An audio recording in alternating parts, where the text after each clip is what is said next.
Liberals throw Bill Clinton under the bus to cover for 25 years of taking the wrong stand on sexual abuse. Editor's note: the following column originally appeared in the Washington Times. Charlie Rose, formerly of PBS and CBS. Glenn Thrush of the New York Times. The collapse of the liberal establishment masters of the universe continues. Yet for some reason, the Democratic and liberal establishment think now is the time to condemn Bill Clinton. During this 25th anniversary of the year Mr. Clinton was elected to the presidency, various Democratic women leaders and pundits have declared him a very bad man and say he should have resigned after the Monica Lewinsky scandal. Kirsten Gillibrand, the senator from New York, told the New York Times exactly that, noting, "Things have changed today, and I think under those circumstances there should be a very different reaction." Strange. With the exception of the Democratic Party establishment, liberal activists, and the Clinton Mafia, everyone else understood, at the actual time, that Mr. Clinton was unfit and a predator.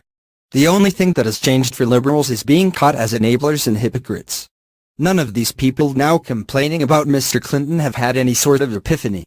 They just realize their defense of sexual assault in the 1990s makes it impossible for them to continue the fraud of casting conservatives as the enemies of women. Coming out over 2 decades after the damage is done is called being too late. It is also a pathetic attempt to reclaim their supposed moral authority on women's issues that the liberal establishment has claimed for generations. What they are doing now is worse than a simple fib. Just like producer Harvey Weinstein, the Democrats have lied about being champions for women specifically to draw them into an environment within which to use and abuse them. Their claims of feminism and propagators of heroic liberal policies have been a ruse, a trick, to entice women to their side, and then used as the weapon to keep them silent when assaulted. After all, it is one thing to worry about getting fired if you complain about someone. Add in the existential threat of harming a man who does so much for the movement, or makes a difference for liberal causes, or gives so much money to make sure liberals get elected, or funds all the important issues. Also required in this fraud is defining conservatives, and those who do not pay allegiance to the liberal narrative, as the actual enemy of women. It has been quite a trick for liberal predators in media and politics to cast everyone except themselves as enslavers and abusers of the female sex, but that is exactly what they did. Now, their fraud and gaslighting is over. Every day there is a new report of sexual assault. In the Charlie Rose case, 8 women have come forward saying the liberal and feminist and now fired from both CBS This Morning anchor and host of PBS Charlie Rose show either groped them, walked out naked in front of them, or harassed them with lewd phone calls.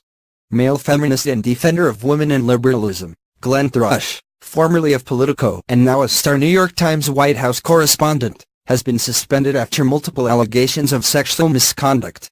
Now 2 women are accusing Senator Al Franken of sexual misconduct. We are also told Congress has paid out over $15 million in taxpayer dollars, termed shush money by social media, to victims of sexual harassment and perhaps assault in that august institution. Is this an exclusively liberal problem? Of course not. But people have begun to notice that liberals are tending to be the majority of the purveyors. This could be why Ms. Gillibrand, after saying Mr. Clinton should have resigned after the Lewinsky allegations, refused to answer her MSNBC interlocutor when asked if Mr. Franken should resign from the Senate when facing photographic evidence of assault on a sleeping woman. And why not?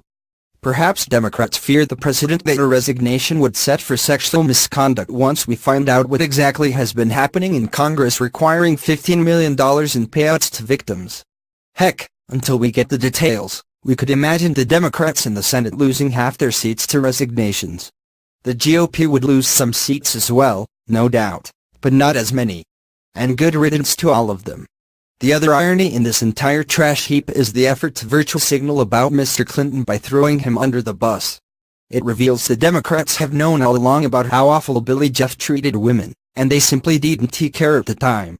Now liberals and Democrats are reaping the message of that era. Those who complained about Mr. Clinton's treatment of women were accused by his supporters of sexual McCarthyism. Women in his cabinet came out and defended him.